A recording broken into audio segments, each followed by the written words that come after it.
الحمد لله نحمده ونستعينه ونستغفره ونعوذ بالله من شرور أنفسنا ومن سيئات أعمالنا من يهده الله فلا مضل له ومن يضلله فلا هادي له أشهد أن لا إله إلا الله وحده لا شريك له وأشهد أن محمدا عبده ورسوله أما بعد. Hadirin mukminin, tuan-tuan muslimin muslimat yang dirahmati oleh Allah Azza wa Jal. Pertama, kita bersyukur kepada Allah Subhanahu wa Ta'ala kerana dengan izinnya malam ini kita dapat bertemu dan berkumpul di rumah Allah Subhanahu wa Ta'ala untuk kita sama-sama mendengar hadis-hadis Nabi sallallahu alaihi wasallam. Dan malam ini tuan-tuan hadirin mukminin, kita akan membaca hadis yang pertama daripada himpunan hadis-hadis yang disusun berkait dengan beberapa teguran, nasihat yang dilontarkan oleh Nabi sallallahu alaihi wasallam kepada para sahabat radhiyallahu anhum ajma'in.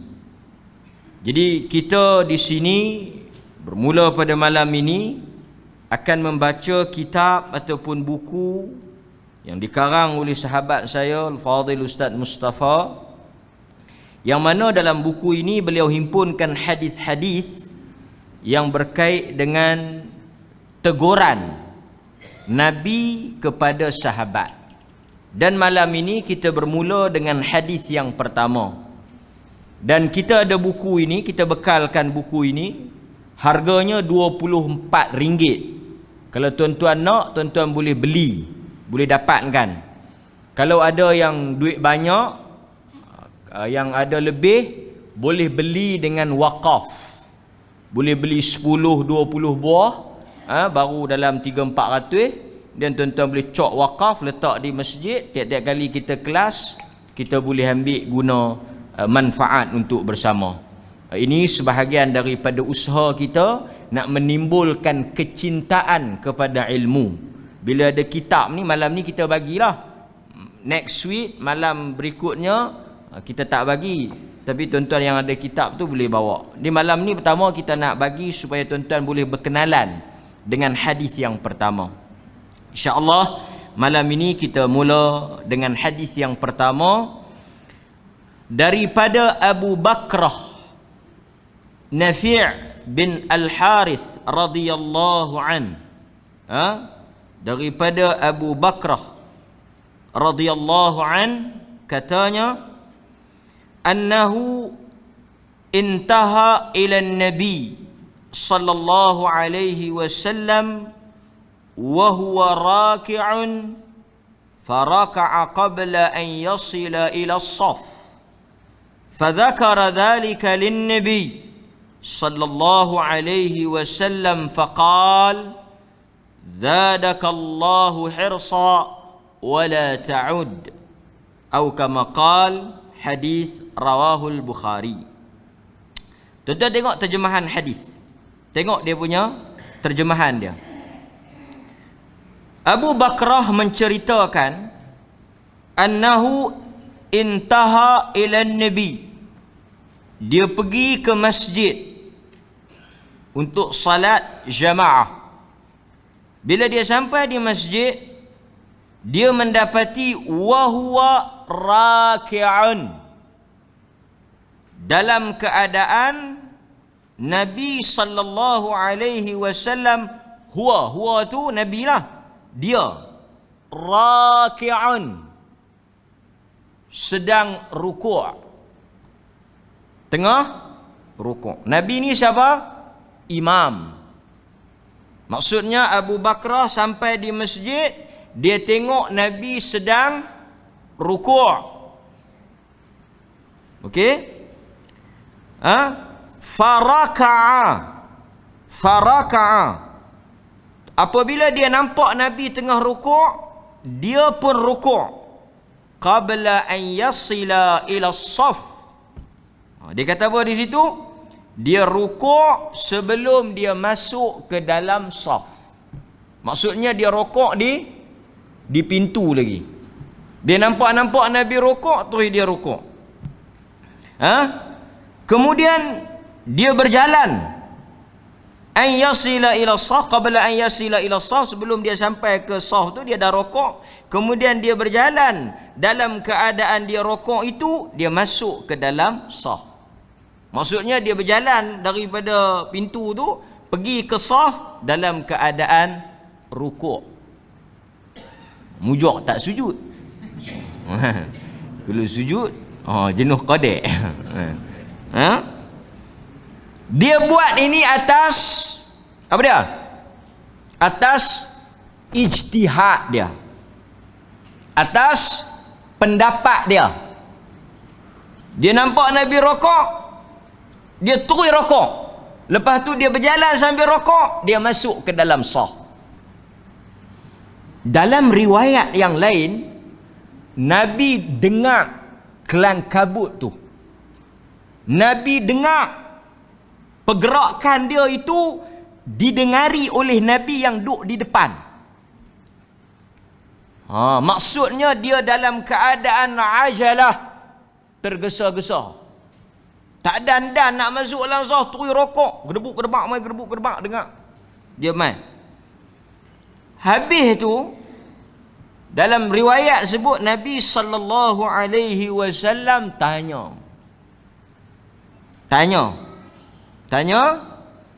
siapa yang buat perbuatan tadi? Maksudnya masa Nabi sallallahu alaihi wasallam duk rukuk tu, duk di depan sebagai imam tu, Nabi mengetahui tentang tingkah laku dia tu. Abu Bakrah tadi, bila habis Nabi salat, Nabi tanya, ni siapa dia yang duk buat rukuk tadi ni? Siapa dia yang mari kalut tadi ni? Kan? Fadzakara dzalika lin-nabi sallallahu alaihi wasallam. Apa jadi Nabi pun tanya. Kemudian dia kata, dia bagi tahu dia yang Abu Bakrah ni mengaku. Sahabat ni dia mengaku. Kita mungkin tak mengaku. Dia mengaku, kata dia. Nabi kata zadakallahu hirsa. Yang ni yang kita katakan hadis ini menjadi suatu teguran. Bila Nabi siasat dapat trace orang yang buat tu, Nabi tegur. Teguran Nabi kepada sahabat itu memberikan faedah hukum kepada kita. Ini kelebihan sahabat lah. Bila mereka silap, mereka terlanjur, tersalah, perbuatan itu ditegur langsung oleh Nabi, diperbetulkan terus oleh Nabi, dan perkara itu menjadi manfaat kepada kita. Seperti apa? Rasulullah sallallahu alaihi wasallam pernah menegur sahabat yang bercakap di dalam salat. Juga ada dalam Sahih Al-Bukhari. Yang mana satu orang bersin, alhamdulillah, dia sebut. Kemudian ada sahabat yang sambut, yarhamkallah. Lepas tu orang tengok dia, yang kata yarhamkallah tu pakat duk tengok dalam sembahyang ni. Pakat duk tengok dia. Dia kata tengok apa? Dia jadi apa? Bercakap, beringat. Nabi kata apa? La yasluh. Tak boleh dalam salat ni melainkan bacaan Al-Quran.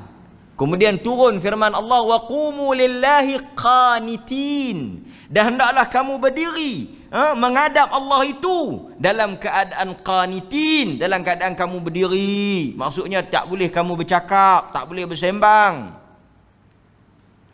Sehingga para ulama menyatakan bercakap di dalam salat termasuk perkara yang membatalkan salat. Daripada peristiwa sahabat pergi bercakap tadi. Nampak? Okey? So kita sambung balik hadis ni. Nabi kata, zadakallahu hirsa. Mudah-mudahan Allah menambah kepada engkau semangat dan kebaikan, menambahkan pahala, menambahkan kebaikan di atas semangat engkau nak dapat rakaat, nak dapat rukuk bersama dengan imam, sehingga tak sempat engkau masuk dalam saf, engkau dah rukuk. Dia punya ghairah, dia punya tu semangat tu Nabi puji. Nabi kata mudah-mudahan Allah tambah kebaikan untuk engkau. Wala ta'ud, tetapi engkau jangan duk buat dah, jangan duk ulang dah. Okey. Ada tambahan dalam riwayat Abu Dawud yang kita baca tu dalam riwayat Bukhari. Ada riwayat Abu Dawud, ada tambahan cerita. Abu Bakrah rukuk sebelum masuk ke dalam saf. Kemudian dia berjalan dalam keadaan rukuk itu untuk masuk ke dalam saf. Ketika Nabi SAW selesai salat, baginda bertanya, siapa di antara kamu yang rukuk sebelum saf? Lalu dia berjalan menuju saf. Abu Bakrah menjawab, saya ya Rasulullah. Kemudian Nabi menegurnya, semoga Allah menambahkan semangat kepada kamu wahai Abu Bakrah di atas apa? Di atas tindakan kamu, dan salatmu tidak perlu diulang. Hadis riwayat Abu Dawud. Okey. Itu teguran dia. Perbuatan itu ditegur oleh Nabi. Perbuatan apa? Perbuatan rukuk sebelum masuk ke dalam saf, perbuatan tergesa-gesa berjalan untuk masuk ke dalam saf, itu yang ditegur oleh Nabi. Sehingga kan hadis ini menjadi perbincangan di kalangan para ulama terhadap beberapa hukum. Okey. Sekarang tuan-tuan, pertama kita nak sebut sikit sebelum kita pergi kepada perbincangan-perbincangan yang lain.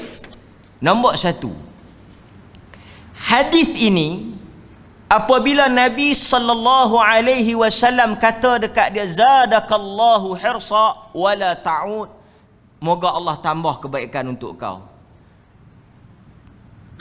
Uslub, gaya Nabi tegur sahabat sangat cantik.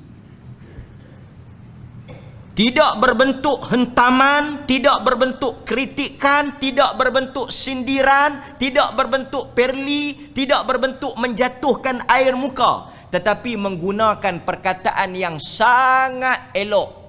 Nabi kata apa?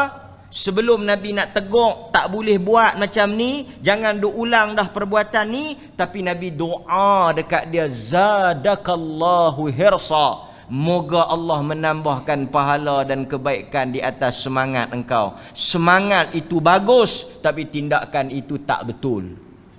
Sahabat atau kita sendiri kalau dengar teguran macam ni, sangat mudah diterima. Melainkan kalau kita contoh kan, ni jakun mana ni, sampai tak kerti mana halatah, tak mengaji, rapat bubuh, sampai kawan tu tunduk tak panggung kan. Sebab itu tuan-tuan, ini yang dikatakan hikmah.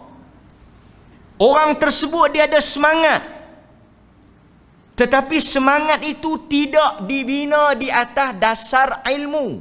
Menunjukkan apa? Kita jangan kerak semangat tu, jangan pangkah semangat tu. Cuma kita perbetul bagi semangat tu duduk atas jalan ilmu. Ini satu cara kita nak tarik mad'u, orang yang kita nak tegur, orang yang kita nak dakwah tu. Kadang-kadang, maaf saya cakap lah,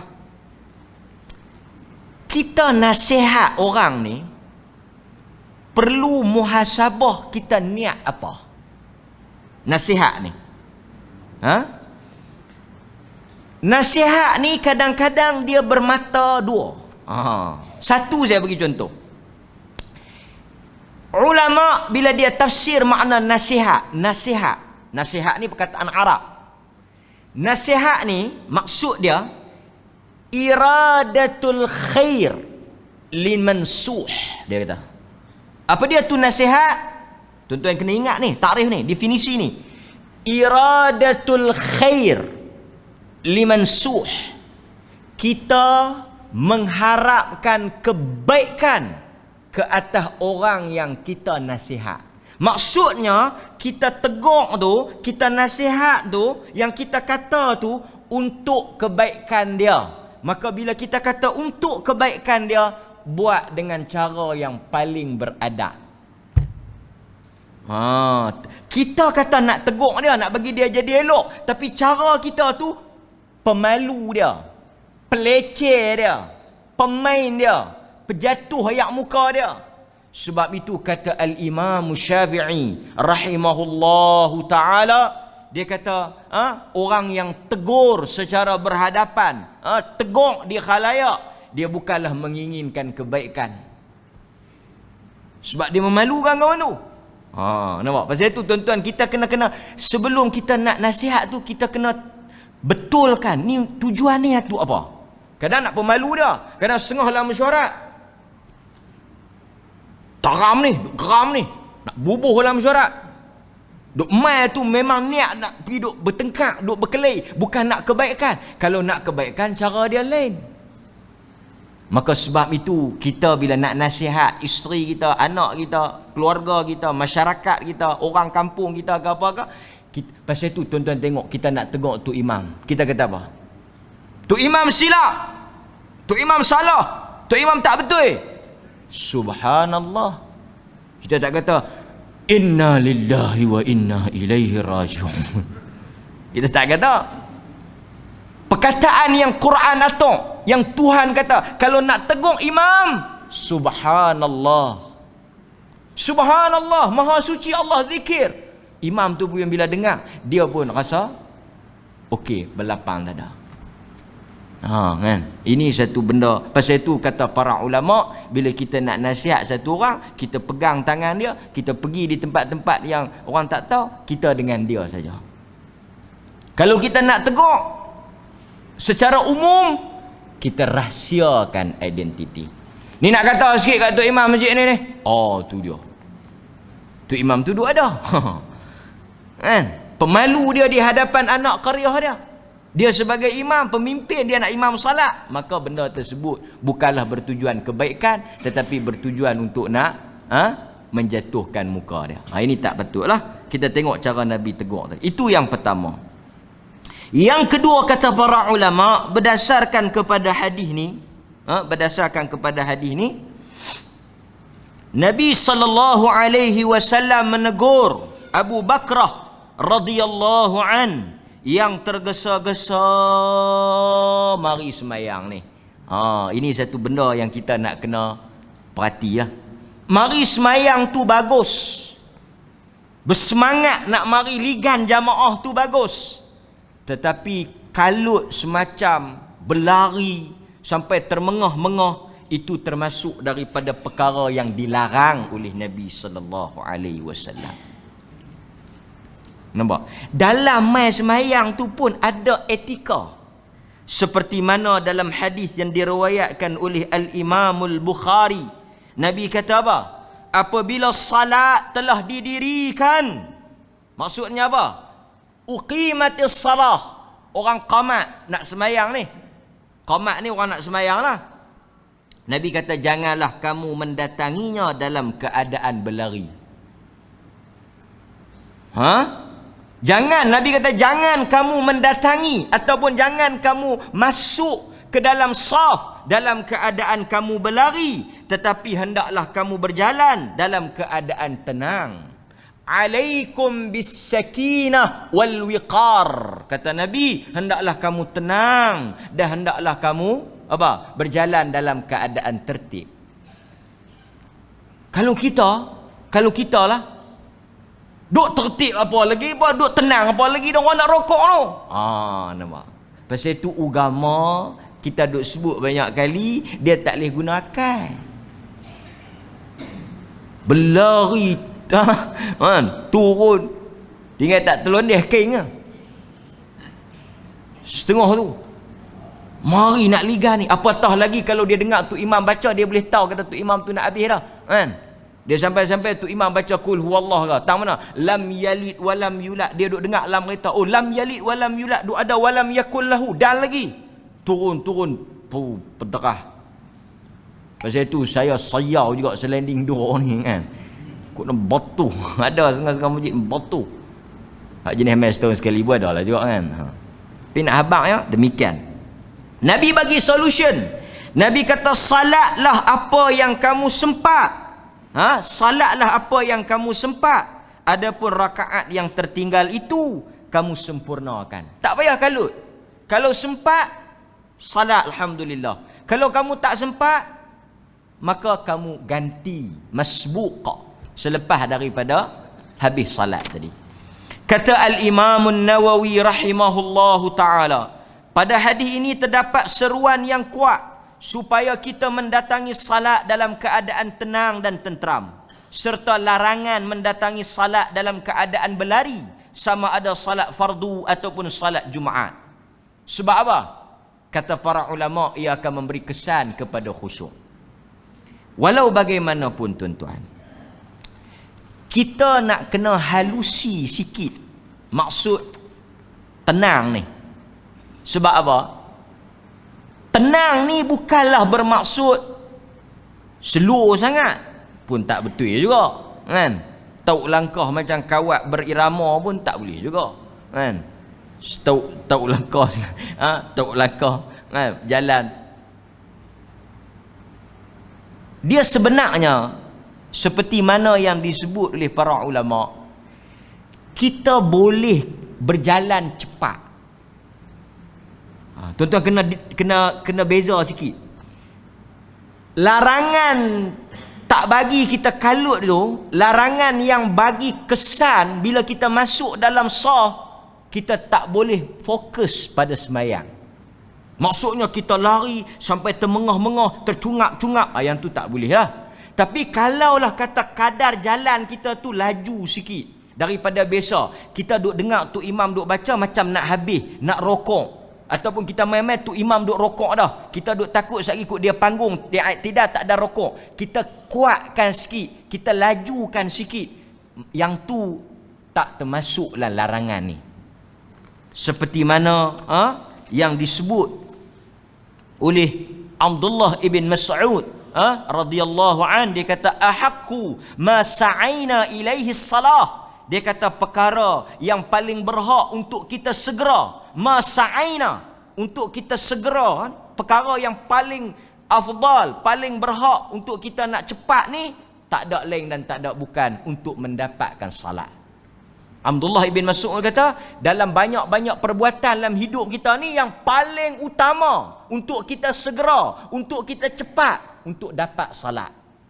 Seolah-olah dia bagi hint, kalau nak derah sikit untuk tujuan nak dapat rakaat, boleh. Tetapi jangan sampai memberi kesan kepada khusyuk. Sampai kita mari, kita tak boleh nak baca, kita tak boleh nak duduk tenang, kita tak boleh nak fokus sembahyang. Yang tu mudarat balik, tak boleh. Masuklah larangan tadi. Okey, itu satu. Kemudian Imam Ahmad kata apa? Dalam qaul Imam Ahmad, dia kata tak mengapa. Imam Ahmad ni, dia kata tidak mengapa jika berjalan laju mendapatkan takbir yang pertama. Ini kata Imam Ahmad. Dia kata tak apa, kalau kita nak jalan laju sikit, kita nak dapat takbir yang pertama, selagi ia tidak termasuk berlari-lari laju. Tengok bagaimana Imam Ahmad dia rincikan. Dia kata kalau kita jalan derah sikit kan? Dia ada beza tuan-tuan. Jalan pelan, jalan slow, jalan kuat dengan berlari dia lain. Pasal itu Arab macam tuan-tuan tawaf kan? Dia panggil ar-ramlu, berlari-lari anak. Berlari masa tawaf kita berlari-lari anak, masa kita sa'i kita berlari-lari bapa. Mana kita lari semua kan? Okey, kata Imam Ahmad kata tak mengapa kamu berjalan laju, jalan laju tak apa. Setengah orang kita ni saya tak tahu pasal apa dia jalan slow. Kalau dia tak larat tak apa. Kadang-kadang maaf saya cakap lah, ada orang faham berjalan slow tu wara'. Jenis jahil tukir ni. Mau kalau kuat agama, dia gambaran dia tahu selangkah astagfirullah, tahu selangkah astagfirullah. Tuan-tuan baca dalam Syama'il Muhammadiyah, Nabi jalan macam mana? Sahabat kata Nabi dia berjalan, kadar laju dia seperti orang yang menuruni bukit. Kadar laju Nabi jalan tu seperti menuruni bukit. Dan orang Islam bila dia jalan, dia kena tunjuk apa? Izzah. Dia kena tunjuk haibah. Dia kena tunjuk wibawa. Dia kena tunjuk ni sikit. Ini berjalan macam COVID-19.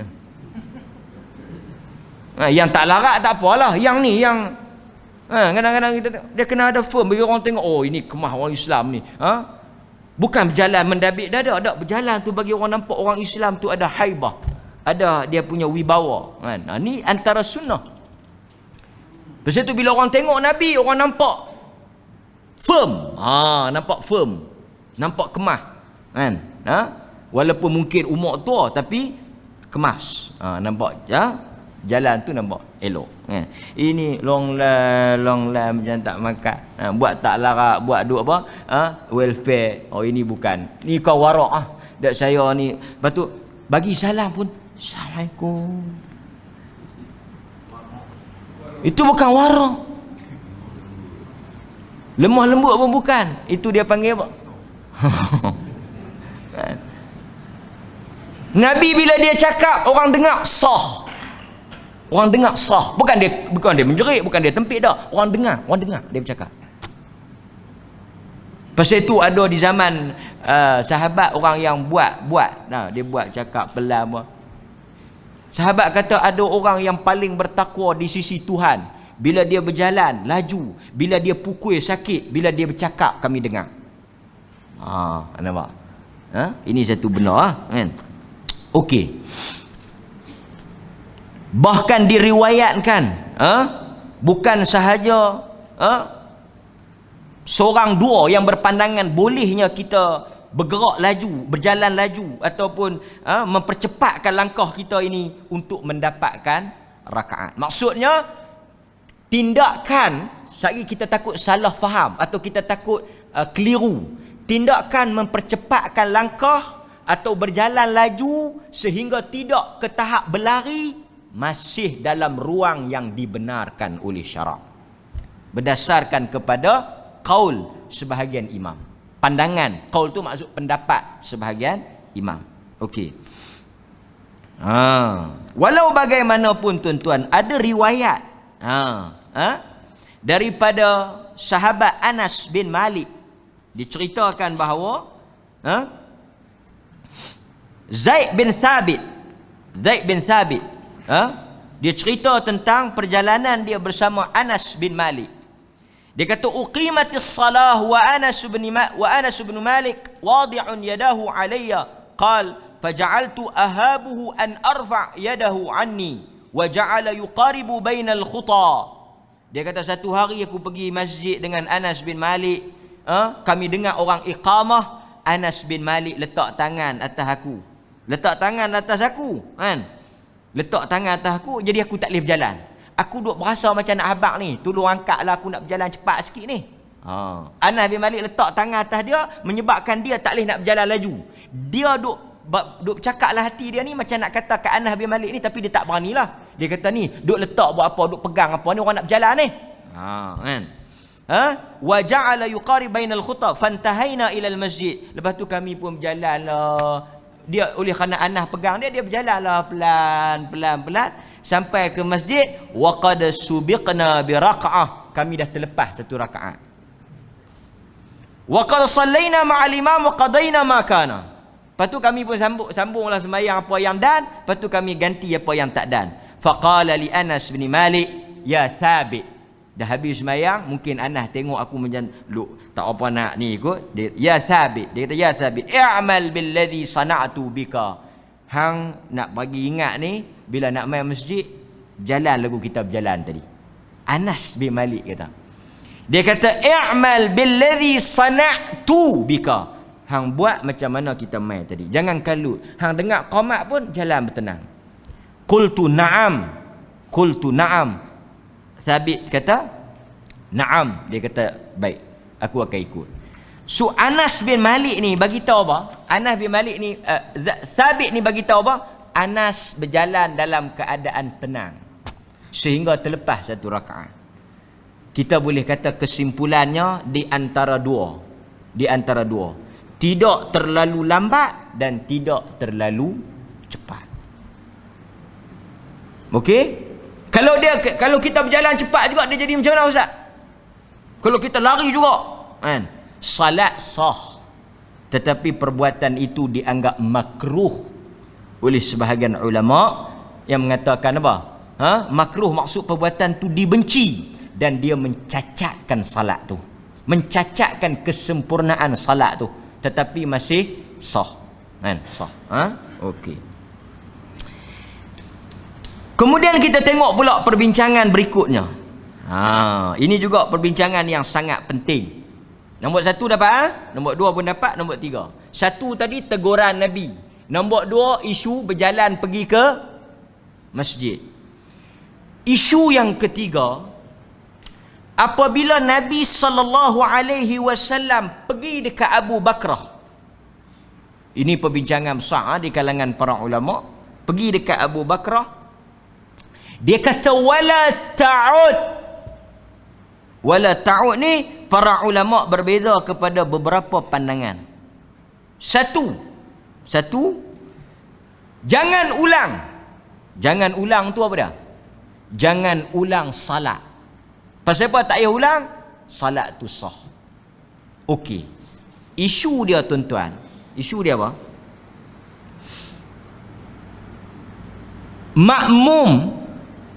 Makmum nak dikira mendapat rakaat di dalam salat jika dia sempat apa bersama imam. Itu isu dia. Masalah dia apa? Masalah dia ni jumhur lah. Jumhur fuqaha, kebanyakan ulama mengatakan sesiapa yang sempat rukuk bersama dengan imam, dia dapat rakaat. Sebahagian lagi kata tak. So dia tak sepakat dalam bab tu. Hadis ni boleh dijadikan dalil sesiapa yang sempat rukuk dengan kadar tumakninah. Pasal tumakninah tu rukun.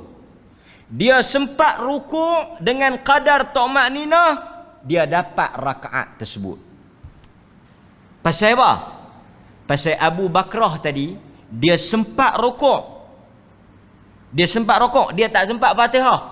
Dia sempat rukuk. Nabi tak suruh dia semayang semula, menunjukkan rakaat tadi dia dapat. Pasal apa dia dapat? Pasal dia sempat rukuk. Sebab itu kita kata kaul yang kuat dalam bab ni, sesiapa yang sempat rukuk, dia dapat rakaat. Dia dapat rakaat. Okey. Timbul isu bagi mazhab yang kata kena baca Fatihah. La salata liman la yaqra, la salata liman lam yaqra bi Fatihatil Kitab. Hadis Bukhari. Ini kita bincang sikitlah. Okey. Pasal benda ni pun ada orang duk tanya. Sekarang tuan-tuan, kita tahu dalam soal baca Fatihah, ada sekurang-kurangnya dua mazhab, dua pendapat. Mazhab Al-Imam Syafi'i rahimahullahu ta'ala, dia kata apa? Dia kata tak ada semayang, tak sah semayang bagi orang yang tak baca Fatihah berdasarkan hadis ni. Siapa yang pegang dengan qaul, pandangan, siapa yang pegang mazhab Syafi'i dalam bab baca Fatihah, dia kena baca bagi habis.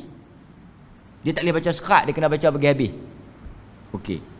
Manakala qaul yang kedua kata tak wajib baca Fatihah bila kita berjamaah, bacaan imam menjadi bacaan kita. Maksudnya kalau baca tak habis, tak baca langsung pun tak ada masalah.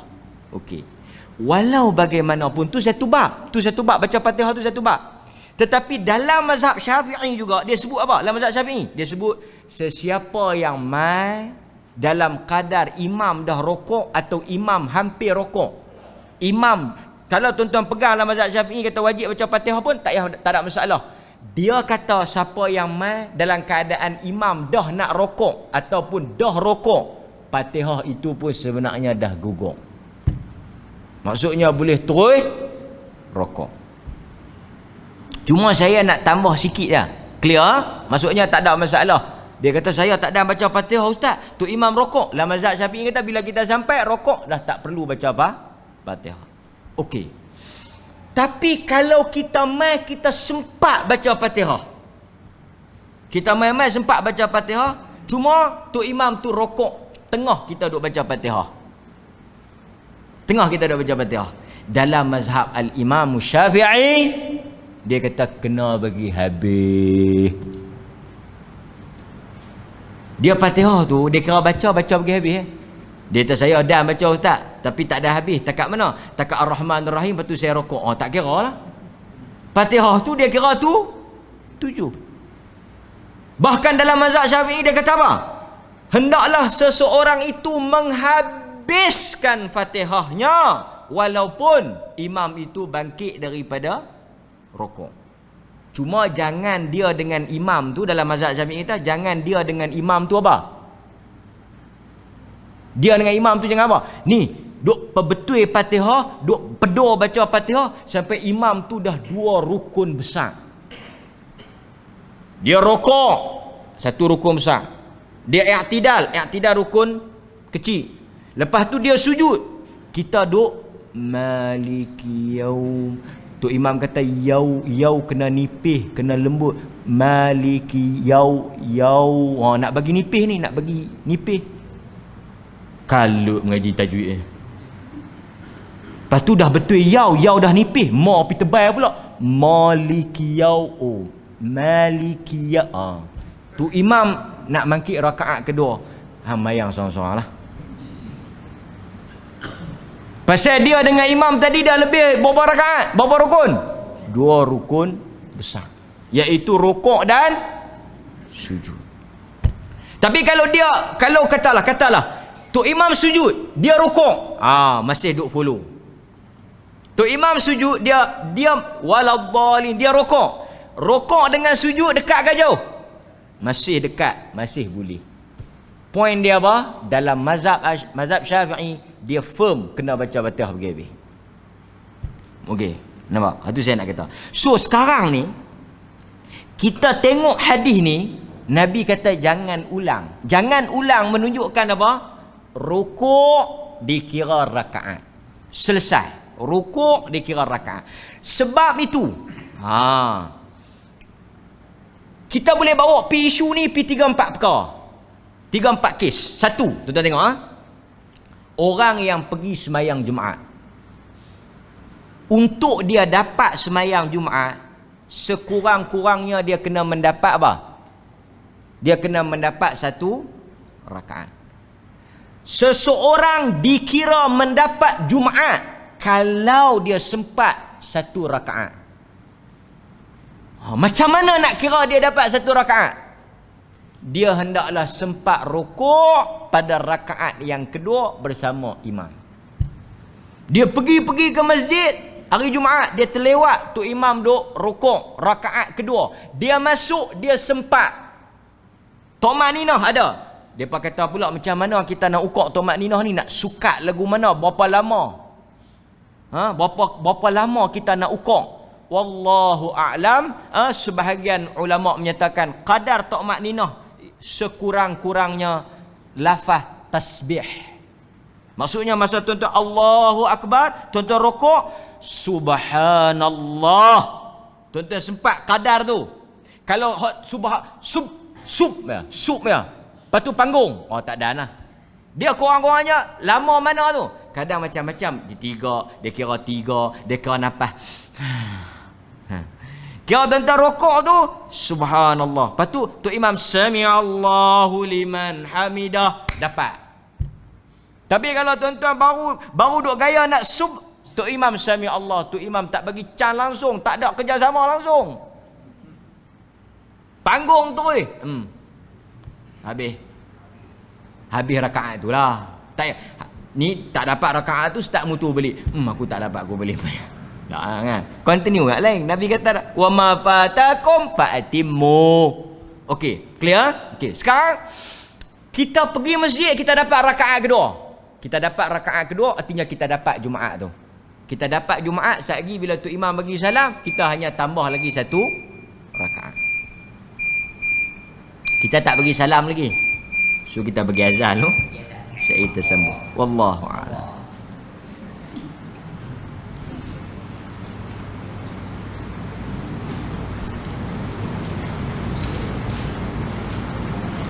Allahu Akbar. Allahu Akbar. Allahu Akbar. Allahu Akbar. Asyhadu an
Okey. Pandangan yang mengatakan dapat apa dia ni rakaat dengan rukuk ini dikuatkan oleh hadis Abu Dawud. Man adraka raka'ah min as-salah faqad adrakaha qabla an yuqima al-imam sulbah. Sesiapa yang mendapatkan rukuk, mendapatkan rukuk, maksud dia sempat rukuk sebelum qabla an yuqima al-imam, sebelum imam menegakkan sulbah. Sulbi dia ni, belakang dia ni, sebelum imam i'tidal, maka dia dapat salat tersebut. Ini adalah pandangan majoriti ulama. Okey. Kata Al-Imam An-Nawawi rahimahullahu taala, inilah pandangan kami. Inilah pandangan kami, iaitu dapatnya rakaat bagi orang yang mendapat rukuk. Inilah pandangan yang benar yang dinyatakan oleh Asy-Syafi'i juga merupakan pandangan kebanyakan ulama Syafi'iyah dan majoriti ulama lain. Maksudnya ini pandangan jumhur, majoriti, ramai daripada kalangan ulama mazhab Syafi'i. Okey, penting kita nak tahu kita dapat tak dapat ni pasal apa? Sebab kita nak kira rakaat. Sebab orang yang kalau dia sempat sujud, ada riwayat Abu Daud yang menyebut, idza ji'tum ila as-salah wa nahnu sujudun fasjudu wa la ta'udduha syai'a. Nabi kata apabila kamu mari salat dalam keadaan kami sujud, maka kamu sujudlah. Ini satu bab juga. Ini satu bab. Ada orang bila dia mai tu imam sujud, dia tak mau masuk. Kalau rokok dia masuk. Pasal apa? Dia kata masuk pun tak dapat apa. Baik kita masuk hok yang dapat apa. Faham ke tak? Lepas tu dia buat apa? Dia berdiri duk perbetul tali pinggang. Lepas tu duk buat pemerhatian masjid. Depa duk sujud, dia memang depa sujud. Dia tak masuk. Walha Nabi kata apa? Bila mari ke masjid, apa sahaja perbuatan keadaan imam masuk, join, tak kira lah dia duk buat apa. Dia duk sujud ke, dia duk rokok ke, dia duk tahiyat ke, masuk.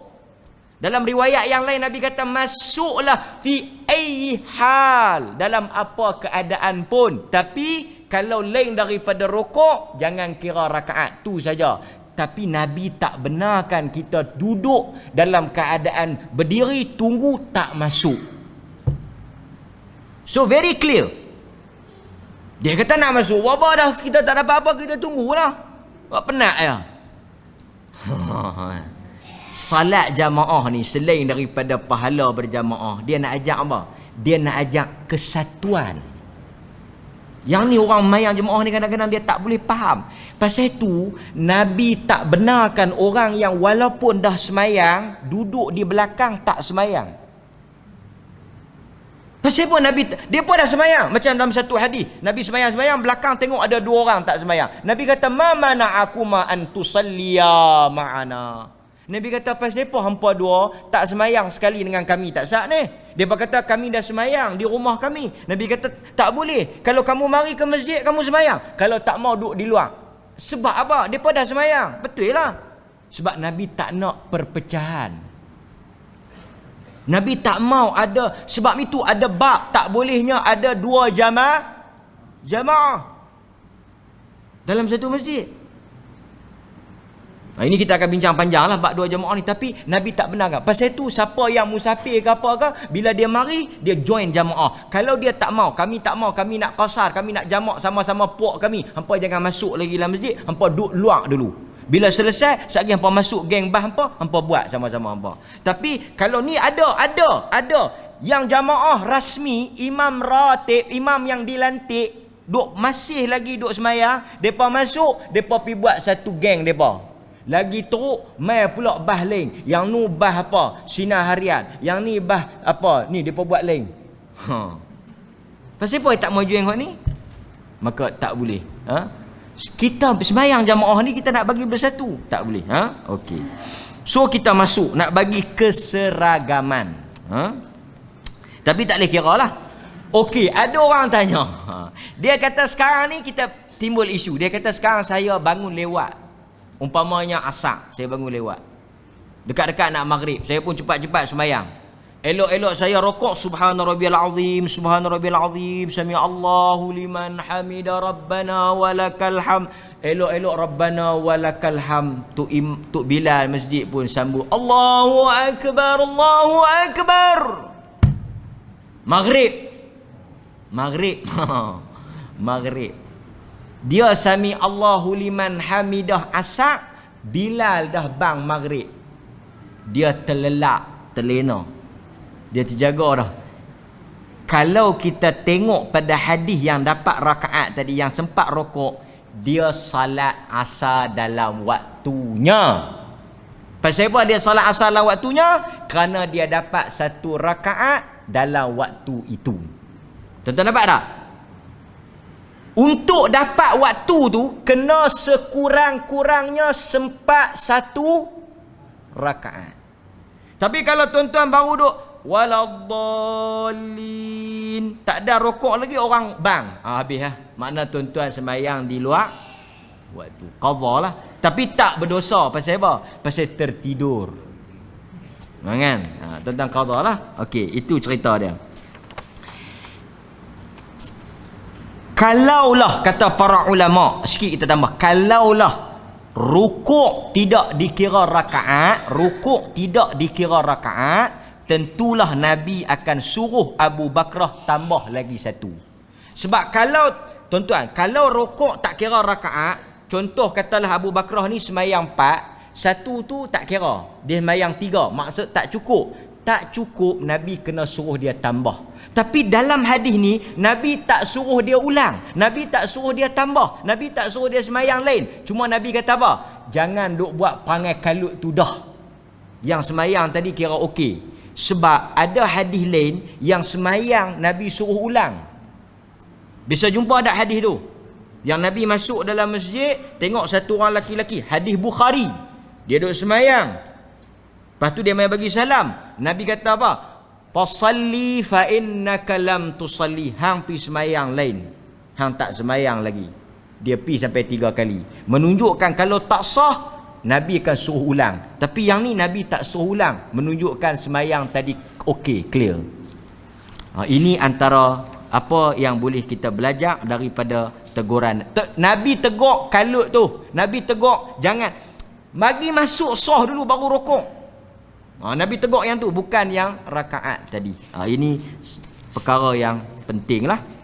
Dan pasal itu kita kata semangat tidak boleh dibawa dalam agama. Semangat macam mana pun kita kena tengok petunjuk Nabi sallallahu alaihi wasallam.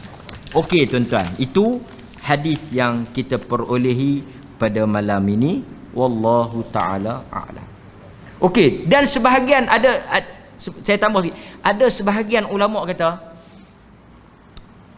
faedah juga ni. Abu Bakrah rokok masuk sah tapi sorang-sorang. Dia bukan masuk sah ramai-ramai, dia masuk sah tu sah dia seorang. Dia masuk-masuk tu dia rokok, lepas tu dia berjalan-jalan, dia masuk sah. Sah tu dia seorang. Timbul pula perbincangan. Tuan-tuan bisa dengar tak? Isu boleh tak berdiri, duduk sorang-sorang dalam satu sah. Tentu tuan-tuan pernah dengar ada kata kena tarik orang depan mai teman. Kan tak boleh berdiri sorang-sorang. Ini satu perbincangan. Tetapi hadis ni seakan-akan nak bagi tahu jika kita berdiri sorang-sorang, duduk sorang-sorang di belakang, tak ada orang lain teman kita, tanpa kita niat. Pasal ada orang sah kosong, dia tak mau. Dia tak mau penuhi sah. Dia tak mau nak isi tempat kosong. Yang ni masalah. Tapi kalau kita mai penuh, kita berdiri bukan dengan pilihan kita, yang ni tak ada masalah. Macam Abu Bakrah tadi, tak ada masalah. Dia masuk mungkin dah penuh, dia berdiri seorang di belakang. Okey. Wallahu a'lam. Okey. Boleh? So kita bila pergi masjid kena ada perbezaan dengan orang awam lah. Sebagai penuntut ilmu yang tahu tentang sunnah, adab ni, janganlah kita bersikap macam Abu Bakrah tadi lah, yang awal lah. Maksudnya kalut semacam kan, tengok lari mai, tak apa. Okey? Lepas tu orang kata kalau kita lewat ni macam mana? Tuan-tuan, sebahagian ulama kata kalau kita mari ke masjid, walaupun imam sudah berada pada tasyahud akhir, kita masuk. Kita tetap mendapat pahala berjamaah. Sebahagian ulama dia kata tak, kita duduk di luar, kita tengok kuk-kuk ada orang lain yang boleh kita buat jamaah kedua. Pasal bila kita masuk dah tasyahud akhir, dah tak dapat apa, rakaat tak dapat semayang tu, tak dapat jamaah. Faham tak? So orang tanya, Ustaz, kita sampai di masjid, tu imam duduk tahiyat akhir. Kita nak buat apa? Nak masuk, memang kita tak dapat apa, boleh salam ya dengan dia. Lepas tu kita akan mangkit buat sorang-sorang daripada awal. Ataupun kita tunggu, kok ada siapa, sekali kita buat lain jamaah kedua. Benda ni khilaf. Ada kata masuk. Pasal apa? Kalau kita sempat walaupun sedikit, tetap dapat jamaah. Tetap dapat jamaah. Sebahagian lagi kata, kita tunggu, kita buat jamaah yang kedua. Pernah tak Nabi suruh orang buat jamaah kedua ni? Pernah. Ada satu hadis yang mana ini kita tak pernah praktik lah. Mari satu sahabat lewat, Nabi dah selesai. Kemudian Nabi bagi offer pada sahabat. Nabi kata, ada tak di kalangan kamu yang nak sedekah pahala? Ini kita jarang buat.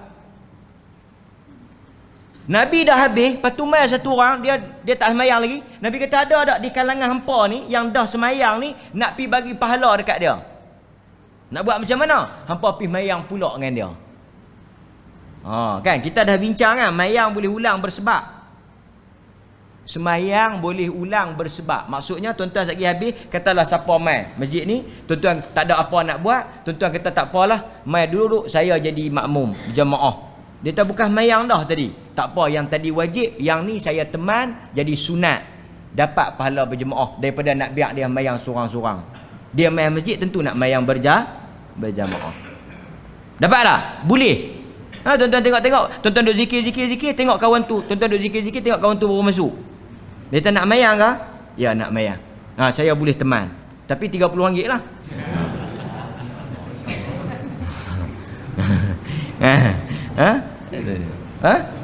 Tu tak boleh lah. Tak boleh lagu tu. Kita teman dia. Kita nak balik pun nak buat apa? Lepas tu kawan tu tanya, nak mayang pula? Mayang pula. Nak balik pun tengok muka tua tu juga. Dia kata aku tu. Dia tak payah mayang. Itu saya melawak lah. Nampak boleh Macam tu juga kita balik rumah, bini kita tak mayang lagi. Kita balik rumah tengok bini kita duk pakai telekung. Mayang tak Dia tak mayang ni. Jom mayang pula. Kita jadi imam. Untunglah bini kita. Pasal apa? Pasal dia dapat jamaah. Boleh. Cuma ada orang SMS tanya. Dia kata tadi dia semayang isyak di masjid. Saya tak sebut masjid mana lah. Dia semayang isyak. Dia tak puas hati. Dia tak rasa apa dia ni seronok dengan semayang dia. Perlu tak dia ulang semayang yang tadi ni di rumah? Contoh dia, tuan-tuan mayang isyak tadi ni, tuan-tuan rasa tak kemah, tuan-tuan rasa tak puas, tak khusyuk, rasa tak ni, tak sah. Sengah tu tak rasa tak sah. Boleh tak tuan-tuan pergi balik ulang? Tak boleh. Tak boleh. Ulang salat fardu untuk kali kedua tanpa sebab. Tak boleh. Dia kata saya tak yakin, rasa macam batal. Rasa tak pakai. Tuan-tuan mayang-mayang, lepas tu tak apa nak lalu makan. Kawan tanya, awak aku tengok malam ni tak lalu. Aku duk rasa macam terkentut tadi mayang. Aku tu lah, aku tak confident lah. Hang makan. Aku duduk tepi hang tak bau-bau. Kalau bau aku yang kentut. Maksudnya jangan layan. Yang mana duk rasa tak kemah, duk rasa tak khusyuk. Dia kata aku tak boleh, aku mayang khusyuk, aku nak mayang lain. Pasal apa? Tadi aku duk mayang esok, aku duk rasa masjid ni masuk apa? Malam ni aku duk fikir aku. Tuan-tuan, macam mana kita nak cover semayang yang lintang pukang kita buat tu? Bukan dengan cara kita repeat, bukan dengan cara kita ulang. Kalau duk kira tak puas hati ulang, tak ada kerja lain duk kira ulang tu. Awak tuan-tuan balik di rumah ulang kira kemah. Habis bagi salam, bini kata, habis dah. Syak. Aku ingat mayang kali lagi kot. Ini setan dah kencin dia. Setan dah main dia. Lalah kali dia jadi apa? Jadi tak mau. Cara yang Nabi ajak macam mana untuk kita cover, tampung, perelok yang korang dalam semayang wajib, kita tampung dengan sunat.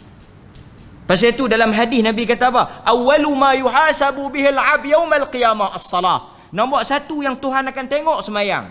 Fa in salat, kalau dia semayang tu tamah, clear, complete, sempurna, tulis markah penuh. Wa in naqasat, kalau ada kurang, Nabi kata apa? Allah suruh malaikat tengok semayang sunat dia. Itu cara dia, bukan ulang semayang fardu.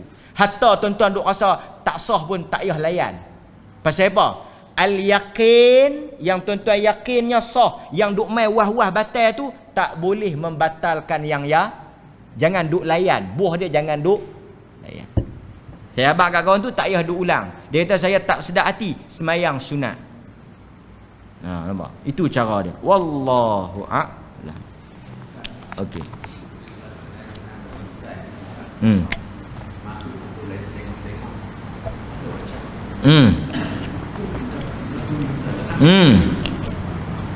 Ada kesan cat yang menghalang wudu. Kalau kita salat, pertama tuan-tuan kena ingat, kita ada syarat, syurut, beberapa syarat sah semayang. Antaranya bersih pakaian kita daripada najis, tubuh badan kita daripada najis, wudu, berwudu. Okey. Sekarang dalam situasi yang ditanya tadi ni, di tapak kaki ataupun di badan kita ni ada kesan, benda yang menghalang wudu, yang kita tak sedar. Okey. Pertama, tak berdosa. Tak berdosa. Tak berdosa. Tapi wajib kita ulang. Wajib kita ulang. Sebab wudu tadi tak sah. Walaupun di luar. Cuma dia tak berdosa lah. Yang berdosa, yang tu Tuhan tak marah pasal kita tak tahu. Yang tu yang Nabi kata apa tu? 3 benda tak tahu, tak sengaja, dipaksa, terlupa, tu semua Tuhan maaf. Tapi maaf tu bukan maksud tak gaduh buat. Contoh saya bagi tuan-tuan. Tuan-tuan tak ambil air mayang. Tuan-tuan mayang. Allahu Akbar. Lepas tu bini tanya, tadi mayang tadi ni ambil dak air mayang? Tak, pasal apa? Tu tadi bukan kentut dah. Allah. Tak apalah, nak buat macam mana aku tak tahu, Allah ampun lah. Tak boleh. Dia dah pergi ambil lek, dia kena mayang. Ataupun orang perempuan, dia pakai telekung, dia tak sedar kata ada najis. Mayang pun semua lah. Dia pergi nak sangkut, tengok ada najis, dia pun ambil cum, najis. Dia kata tak apalah, kita kira esok lah. Letih mengantuk mayang lain pula. Dia tak berdosa, tapi dia kena ulang. Yang berdosa macam mana? Yang tahu tapi tak mau berhenti. Dia nak ambil telekung, dia tengok-tengok ada najis. Malah aku mayang bi Tuhan kira Ataupun dia kentut. Mayang dia kentut. Dia tengok, oi kawan ni jenis jenis mulut ingat yang ni aku tak boleh ni. 7 keturunan dia pun ni. Dia pun mayang. Dalam keadaan dia tahu batal. Dia tahu dia kentut. Yang kiri kanan pun khilaf. Dia pun kiri kanan. Dia pun kau habis mayang. Hang bau tadi? Aku bau. Hang kentut tak? Tak. Dia pun duk bincang. Yang kawan tu duk doa, ya Allah, ya Allah. Yang ni tuan-tuan dia berdosa lah. Dia berdosa. Pasal apa? Pasal dia tahu dalam keadaan dia tak ada wudu, tapi dia masih teruskan salat. Tapi kena ulang lah. Seperti satu orang dia makik-makik mayang, tak masuk waktu dia ambil mayang. Tu syarat sah macam tu lah syarat dia mayang. Allahu Akbar. Dia bagi salam. Ni abang mayang apa ni? Aku mayang subuh. Subuh apa tak bang lagi. Tak apa, yang penting Allah Ta'ala kira 2 tu juga. Aku niat ada subuh, tak apa. Tak masuk pun sat 5 minit 6 minit okey lah. Tak, kena mayang lain. Semangat mayang awal pun tak sah. Okey, wallahu taala a'lam. Wassallallahu ala nabiyyina Muhammad wa ala alihi wa sahbihi wasallam. Walhamdulillahirabbil alamin. Assalamualaikum warahmatullahi wabarakatuh.